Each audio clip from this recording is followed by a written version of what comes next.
जय भोलेनाथ दोस्तों, welcome to my YouTube channel.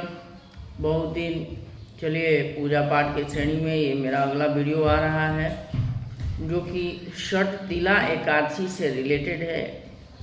2024 में छठ तिला एकादशी जो है 6 तारीख को है। इसका क्या टाइमिंग है, इसमें क्यों भगवान विष्णु की पूजा की जाती है। एकादशी तो भगवान विष्णु के लिए समर्पित है और भगवान विष्णु की पूजा की जाती है। इसमें छठ तिला एकादशी कहने का मतलब है इसमें तिल का बहुत ही महत्व है। तिल से भगवान विष्णु की पूजा की जाती है, तिल से भगवान विष्णु का भोग लगाते हैं, तिल डाल के जल में स्नान करते हैं, तिल से आप पारण करते हैं और तिल से ही आप हवन करते हैं। इसलिए इस एकादशी का नाम है छठ तिला एकादशी। आइए इसके बारे में और जानते हैं। और बहुत बहुत धन्यवाद, आप लोगों ने मुझे सपोर्ट किया और मेरा चैनल आज 13,000 सब्सक्राइबर पार कर गया है। तो आइए जानते हैं छठ तिला एकादशी के बारे में। जय श्री हरि विष्णु। ओम नमो भगवते वासुदेवाय। छठ तिला एकादशी का पूजा का समय आपका समापन का समय है, पारण का समय हम अपने डिस्क्रिप्शन में रखेंगे। अगर आपको देखना है तो डिस्क्रिप्शन में देख सकते हैं। छठ तिला एकादशी जो है प्रत्येक वर्ष माघ मास के कृष्ण पक्ष की एकादशी को छठ तिला एकादशी के नाम से जाना जाता है।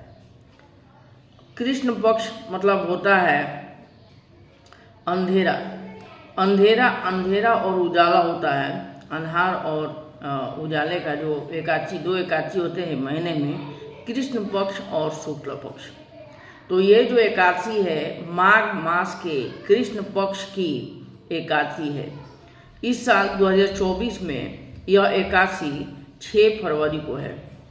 इस दिन जगत के पालनहार श्री हरि विष्णु की विधि विधान से पूजा की जाती है। जैसा कि मैंने बताया, व्रत और पूजा के साथ ही इस एकादशी पर भगवान श्री हरि विष्णु को तिल का भोग लगाया जाता है। साथ ही तिल का दान भी दिया जाता है। माघ मास में आप दुकान से तिल खरीदें, इस चीज़ के लिए वर्जित है। माघ मास में आपको तिल नहीं खरीदना है। आपके घर में अगर तिल है तो उसी तिल से पूजा करना है, उसी तिल का भोग लगाना है और उसी तिल का हवन करना है। इससे आपको ज़्यादा ही पुण्य फल प्राप्त होता है। इस एकादशी छठ तिला एकादशी के दिन तिल दान करने से स्वर्ग की प्राप्ति होती है। ऐसी मान्यता है कि जो व्यक्ति जितना तिल दान करता है उसे उतने 1000 वर्ष तक स्वर्ग में स्थान प्राप्त होता है।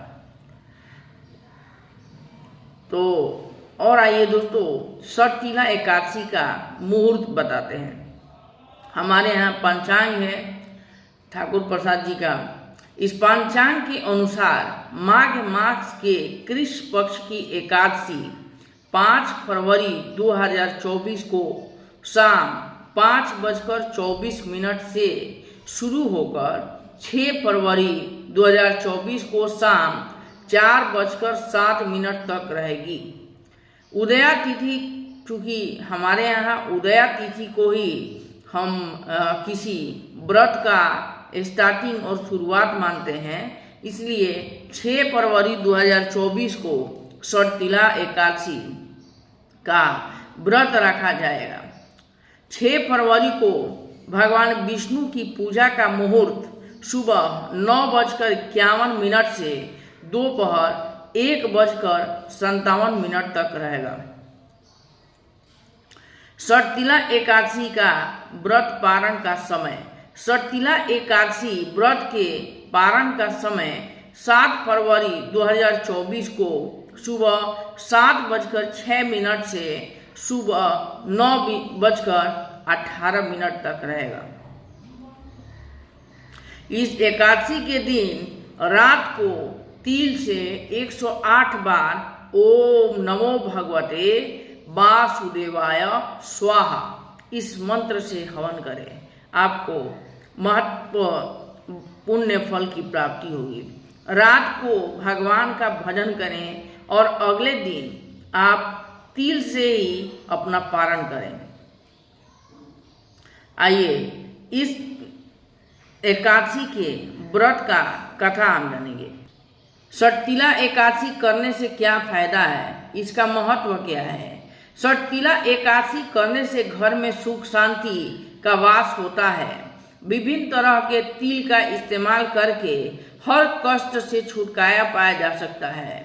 इस व्रत को करने से, और मैं ये भी बोल सकते हैं कि एकादशी व्रत करने से भगवान श्री हरि विष्णु का आप पे प्रभाव रहेगा और उनका आशीर्वाद आपको मिलेगा, तो उनकी कृपा आप भी बने रहेगी। तो आइए देखते हैं षटतिला एकादशी व्रत का क्या कथा है। षटतिला एकादशी व्रत कथा। विष्णु भगवान की जय। ओम नमो भगवते वासुदेवाय। षटतिला एकादशी व्रत कथा। एक समय दालभ्य ऋषि ने पुलस्त ऋषि से पूछा कि हे महाराज, पृथ्वी लोक में मनुष्य ब्रह्मा इत्यादि महान पाप करते हैं, पराये धन की चोरी तथा दूसरे की उन्नति देखकर ईर्ष्या करते हैं, साथ ही अनेक प्रकार के व्यसनों में फंसे रहते हैं, फिर भी उनको नरक की प्राप्ति होती है। इसका क्या कारण है? वे न जाने कौन से दान पुण्य करते हैं जिससे उनके पाप नष्ट हो जाते हैं। यह सब कृपा पूर्वक आप कहिए। पुलस्त मुनि कहने लगे, हे महाभाग, आप मुझसे अत्यंत गंभीर प्रश्न पूछा है। इससे संसार के जीवों का अत्यंत भला होगा। इस भेद को ब्रह्मा, विष्णु, रुद्र तथा इंद्र आदि भी नहीं जानते, परंतु मैं आपको यह गुप्त तत्व अवश्य बताऊंगा। उन्होंने कहा, माघ मास लगते ही मनुष्य को स्नान आदि करके शुद्ध रहना चाहिए। इंद्रियों को वश में कर काम, क्रोध, लोभ, मोह, अहंकार, ईर्ष्या तथा द्वेष आदि का त्याग कर भगवान का स्मरण करना चाहिए। पुष्य नक्षत्र में गोबर, कपास, तिल मिलाकर उनके कंडे बनाना चाहिए। उन कंडों से 108 बार हवन करना चाहिए। उस दिन मूल नक्षत्र हो और एकादशी तिथि हो तो अच्छे पुण्य देने वाले नियमों को ग्रहण करें। स्नानादि करके नित्य क्रिया से निवृत्त होकर सब देवताओं के देव श्री भगवान का पूजन करें और एकादशी व्रत करें। रात्रि को जागरण करना चाहिए। उसके दूसरे दिन धूप, दीप, नैवेद्य आदि से भगवान का भोजन करके खिचड़ी का भोग लगाएं। तत्पश्चात पेठा, नारियल, सीताफल या सुपारी का अर्घ्य देकर स्तुति करना चाहिए। हे भगवान, आप दीनों को शरण देने वाले हैं। इस संसार सागर में फंसे हुओं को उद्धार करने वाले हैं। हे पुंडरीकाक्ष, हे विश्वभान, हे सुब्रमण्यम, हे पूर्वज, हे जगतपते, आप लक्ष्मी जी सहित इस तुक्ष अर्घ्य को ग्रहण करें। इसके पश्चात जल से भरा कुंभ ब्राह्मणों को दान करें तथा ब्राह्मणों को श्यामा, गौ और तिल पात्र देना भी उत्तम है। तिल स्नान और भोजन दोनों ही श्रेष्ठ हैं। इस प्रकार जो मनुष्य जितने तिलों का दान करता है उसे उतने ही 1000 वर्ष स्वर्ग में प्राप्ति मिलती है। एक समय नारद जी ने भगवान श्री हरि विष्णु से यही प्रश्न किया था और भगवान ने जो षटतिला एकादशी का महात्म्य नारद जी से कहा है, मैं तुमसे कहता हूँ। भगवान ने नारद जी से कहा कि हे नारद, मैं तुमसे सत्य घटना कहता हूँ, ध्यान पूर्वक सुनो। प्राचीन काल में मृत्यु लोक में एक ब्राह्मणी रहती थी। वह सदैव व्रत किया करती थी। एक समय वह 1 मास तक व्रत करती रही। इससे उसका शरीर अत्यंत दुर्बल हो गया। यद्यपि वह अत्यंत बुद्धिमान थी, तथापि उसने कभी देवताओं या ब्राह्मणों के निमित्त अन्न या धन का दान नहीं किया था। इससे मैंने सोचा कि ब्राह्मणी ने व्रत आदि से अपना शरीर शुद्ध कर लिया है, अब इसे विष्णु लोक तो मिल ही जाएगा, परंतु इसने कभी अन्न दान नहीं किया है, इससे इसकी तृप्ति होना कठिन है। भगवान ने आगे कहा, ऐसा सोचकर मैं भिखारी के वेश में मृत्यु लोक में उस ब्राह्मणी के पास गया और उससे भिक्षा मांगी। वह ब्राह्मणी बोली, महाराज किस लिए आए हो? मैंने कहा, मुझे भिक्षा चाहिए। इस पर उसने एक मिट्टी का ढेला मेरे भिक्षा पात्र में डाल दिया।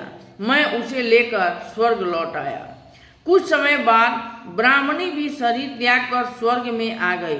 उस ब्राह्मणी को मिट्टी का दान करने से स्वर्ग में सुंदर महल मिला, परंतु उसने अपने घर को अनादि सब सामग्रियों से शून्य पाया।